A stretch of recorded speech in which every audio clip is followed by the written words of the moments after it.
Handing the cowl to Nightwing.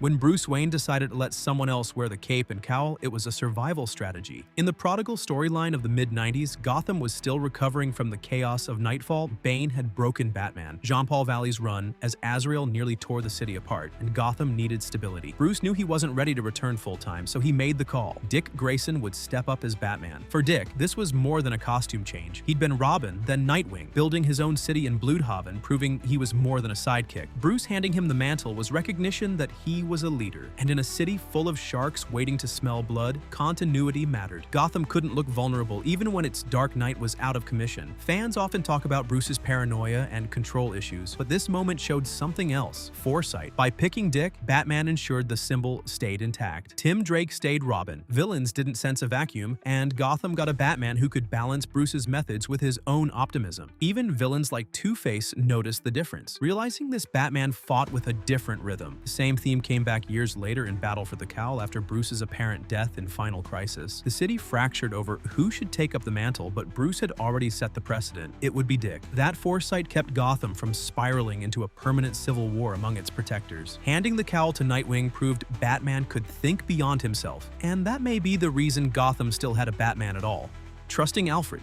Batman is the master of control. Every plan, every mission, every contingency has his fingerprints all over it. But there's one decision that set him apart from every other hero in the DC universe: letting Alfred Pennyworth into his world completely. From the earliest Year One stories to the brutal collapse of Nightfall, Alfred wasn't just a caretaker. He was the one person Bruce allowed to see the cracks, and that was smart in a way most people overlook. Gotham's vigilante doesn't have superpowers. He doesn't have a healing factor or alien invulnerability. He survives because his body is repaired after every fight, and Alfred was the medic keeping him alive in those moments when nobody else could. During Nightfall, when Bane left Bruce broken, Alfred pieced him back together. In Batman R.I.P., when Bruce's mind was being dismantled, Alfred grounded him with perspective. But Alfred's role went deeper than bandages and advice. He became the moral compass Bruce could not afford to lose. When Batman teetered on the line of obsession, Alfred reminded him of the bigger picture. When Bruce pushed himself toward burnout, Alfred pulled him back. Trusting anyone that much in a city filled with betrayal looks like weakness, but Batman's smartest move was recognizing Alfred as a strength multiplier. Even the Batcave itself runs smoother because of Alfred. Logistics, cover stories, even financial management of Wayne Enterprises, Alfred ensured Batman could focus on the mission without worrying about every moving part collapsing around him. Other heroes try to operate solo, and many of them fall apart. Batman chose differently. By trusting Alfred with every secret, every scar, and every plan, Bruce created a support system that outlasted villains, rivalries, and even his own mortality. The Bat Signal. When the Bat Signal first lit up Gotham's night sky, it was more than a spotlight. It was a tactical move that cemented Batman as part of the city's fabric. Introduced in Detective Comics number 60 back in 1942, the signal wasn't some flashy gimmick. It was a bridge between Gotham's most relentless cop and its most relentless vigilante. Commissioner Gordon and his officers didn't need to leave secret notes or chase shadows. With one flip of a switch, they could summon Gotham's protector to the roof of the GCPD. That kind of coordination turned Batman from outlaw into ally. Citizens looked up and saw more than light, and they saw reassurance. Criminals saw it and felt dread. In one stroke, Batman weaponized psychology across the entire city. The signal also gave Gordon a public way to show trust. By calling Batman openly in front of his own officers and the media, Gordon legitimized him in the eyes of Gotham. It was a symbol of partnership that carried more weight than any handshake in private. Over the years, the Bat Signal became more than a tool. It was a constant reminder that Batman was never far away. Even in arcs where Bruce was missing, Nightfall, No Man's Land, or Battle for the Cowl, the signal stayed lit as Gotham's heartbeat, calling for the one figure who could steady the chaos. Villains responded too. In The Long Halloween, Carmine Falcone viewed it as a declaration of war. The Joker treated it as a challenge. Every strategist understands the power of symbols. Batman's smartest decision here was giving Gotham something to look at, something that turned fear into a shared language. The city knew when that light hit the clouds, justice wasn't optional anymore. Jim Gordon as an ally.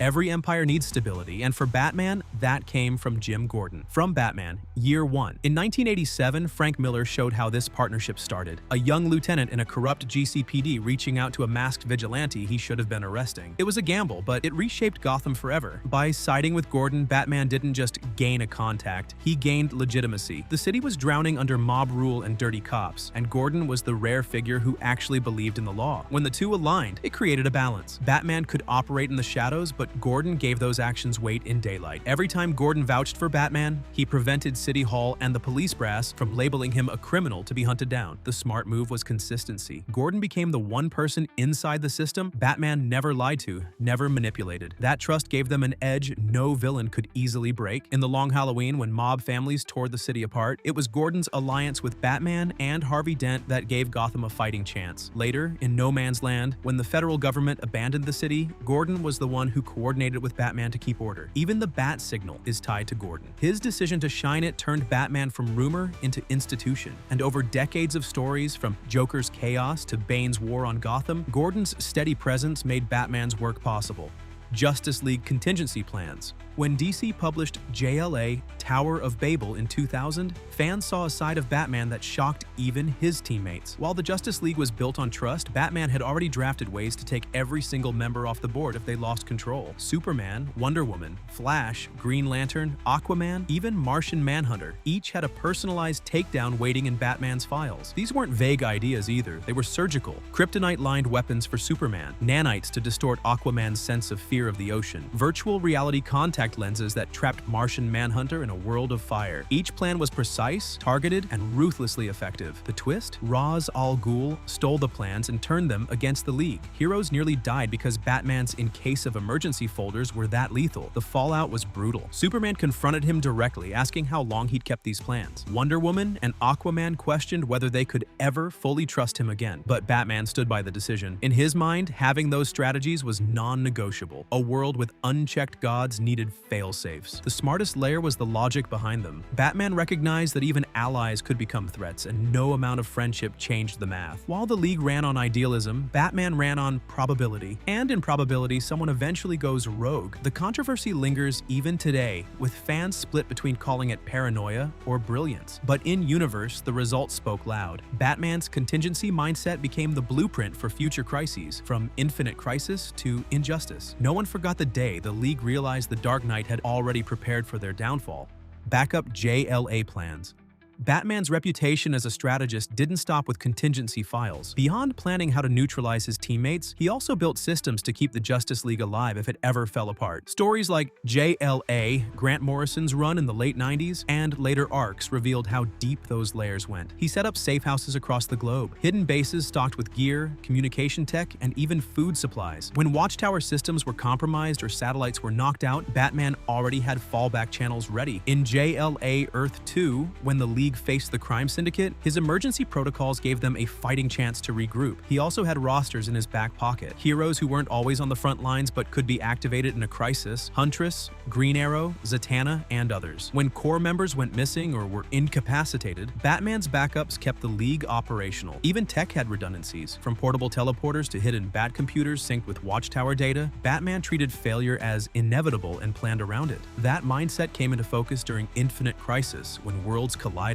and trust fractured. While other heroes scrambled, Batman's prepared networks prevented total collapse. Fans often spotlight the Tower of Babel files, but these backup League plans were just as critical. They showed Batman was preparing to rebuild them if they fell. Every general knows, wars aren't won by one battle plan, but by having the next 10 ready. That's how Batman operated. The Kryptonite ring.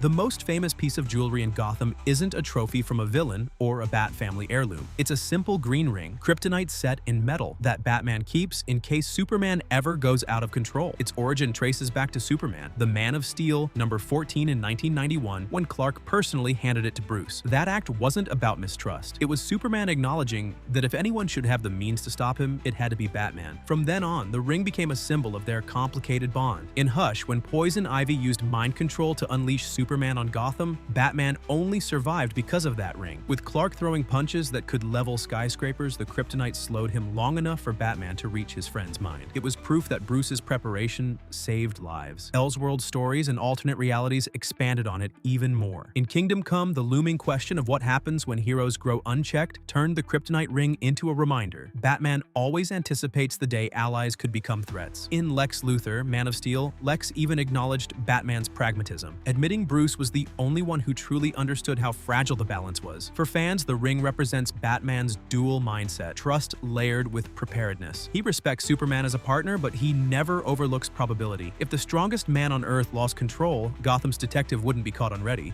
revealing identity to Catwoman. For most of his career, Batman guarded his identity like it was the last safe in Gotham. Enemies never got close, and allies rarely got more than what he chose to reveal. But in Batman, Hush 2002 to 2003, Jeff Loeb and Jim Lee showed one of the smartest and most surprising calls Bruce Wayne ever made, taking off the mask for Selina Kyle. The moment came at a breaking point in their relationship. For years, Catwoman had flirted with the line between enemy and ally. They'd fought together, fought against each other, and built a tension so sharp it practically defined Gotham's rooftops. In Hush, as they closed in on the mastermind pulling strings across the city, Bruce made the call. He pulled back the cowl and told her the truth. On the surface, it looked reckless. Selina had her own moral code, but she wasn't known for loyalty. Revealing his face gave her a weapon no villain had ever held, but it was actually calculated. Bruce judged that their bond couldn't progress with half-truths. He understood her enough to see that trust, once given, might stabilize her more than suspicion ever could. The gamble worked. Selina didn't walk away, and the decision reshaped their dynamic for years. Later arcs, from Heart of Hush to Tom King's 2016 to 2019 Batman run, built directly off this foundation. The Bat and the Cat weren't just partners in combat anymore. They were partners in identity. Fans still debate if it was smart or reckless, but the long-term payoff is clear. That one reveal gave Batman something rare, an equal who could walk beside him with no mask between them. Anarchy and Gotham. When Lonnie Michon first appeared as Anarchy in Detective Comics numbers 608, 1989, he didn't look like the kind of villain who could rattle Batman. Hooded, masked, armed with homemade devices, he staged protests and attacks in Gotham to push his brand of political rebellion. On the surface, it looked like another anarchist threat, but Batman saw something different. Instead of rushing in with brute force, Bruce used his detective instincts. The way Anarchy spoke, the scale of his plans, the improvisation of his tech, they didn't add up to a hardened criminal mastermind. Batman pieced together the clues and realized the truth. This was a teenager. Lonnie Machine wasn't a lifelong terrorist. He was a 15-year-old genius who had disguised his voice and posture to pass as an adult revolutionary. That deduction changed everything. Instead of crushing Anarchy in the way he dealt with mob bosses or psychopaths, Batman approached the situation with restraint. He neutralized Lonnie's devices with minimal collateral damage, stopped the immediate threat, and focused on containment rather than destruction. It was a moment that highlighted the other side of his intelligence. The brawls and the gadgets get attention, but the detective work is what sets Batman apart. By reading the psychology of his opponent, Bruce recognized that Lonnie was misguided rather than purely malevolent. That awareness kept Gotham from escalating into something bloodier, while also preserving the chance for redemption. Anarchy would return in later stories, sometimes as an adversary, sometimes as a thorn in Batman's philosophy. But the first encounter set the tone. Bruce had outsmarted the disguise, uncovered the truth, and chosen precision over force, not killing the Joker.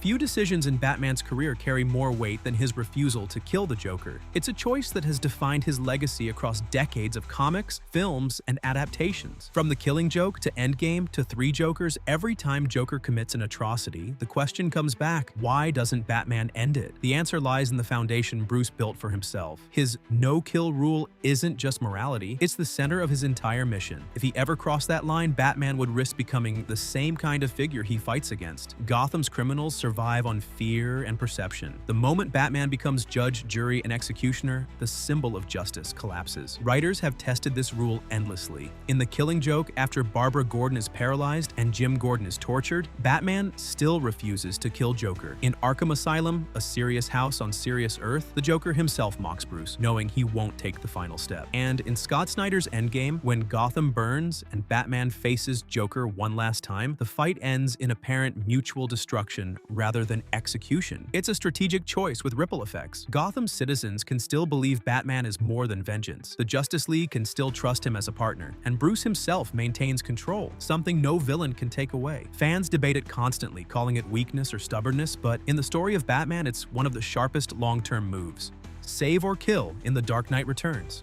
Frank Miller's The Dark Knight Returns 1986 gave fans a Batman who was older, worn down, and facing a Gotham on the brink. By the time Bruce Wayne came out of retirement, the city was collapsing under crime, political unrest, and Cold War paranoia. Every move carried higher stakes, and one of his smartest decisions came in how he handled life or death choices. The story pushes him into situations where saving everyone is impossible. When a nuclear strike causes an EMP, Gotham plunges into chaos. Gangs riot, power grids fail, and thousands thousands of lives hang in the balance. Batman rallies survivors, organizes order, and makes tactical calls that prioritize stability over personal vendettas. Instead of focusing on one enemy, he orchestrates Gotham's survival like a general. Then came the confrontation with Superman. The government sent Clark to shut him down, fearing Bruce had become too much of a symbol against authority. Their battle on Crime Alley was politics. Bruce staged the fight knowing he couldn't win outright. He loaded his suit with weapons, prepped Green Arrow to assist, and even planned for his own death at the end. By doing so, he made a statement to Superman, the government, and Gotham's people. Batman was more than flesh and blood. He was an idea. The brilliance wasn't in defeating Superman, but in managing perception. By appearing to fall in combat, Bruce escaped government oversight, preserved his legend, and kept the resistance alive underground,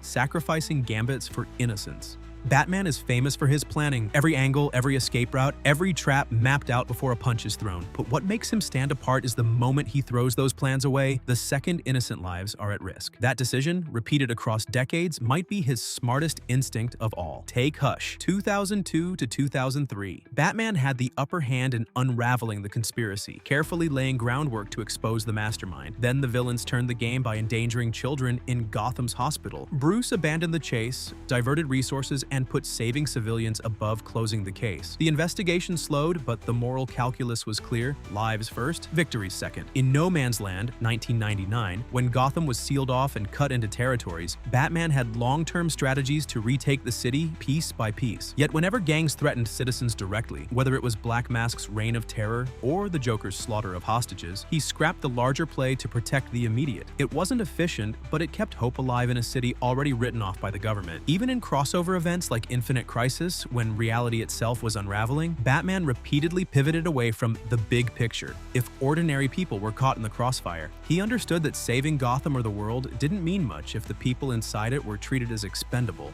Fail-safes and escape plans.